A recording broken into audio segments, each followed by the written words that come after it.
حضرت ابو سعید رضی اللہ تعالیٰ عنہ بیان کرتے ہیں کہ میں نے رسول اللہ صلی اللہ علیہ وآلہ وسلم کو فرماتے سنا، جو شخص برا کام ہوتا دیکھے وہ اسے اپنے ہاتھ سے ختم کر دے، اور اگر طاقت نہ ہو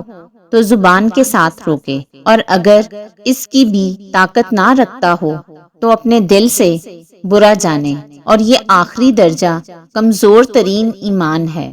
حضرت ابو سعید خدری رضی اللہ تعالیٰ عنہ بیان کرتے ہیں کہ میں نے رسول اللہ صلی اللہ علیہ وآلہ وسلم کو فرماتے ہوئے سنا، جو شخص برائی ہوتی دیکھے اور اپنے ہاتھ سے روک دے وہ گناہ سے بری ہو گیا، جو ہاتھ سے روکنے کی طاقت نہ رکھے اور زبان سے روک دے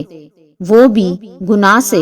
بری ہو گیا، اور جو شخص زبان سے روکنے کی طاقت نہ رکھے لیکن دل سے برا سمجھے وہ بھی گناہ سے بری ہے، اور یہ کمزور ترین ایمان ہے۔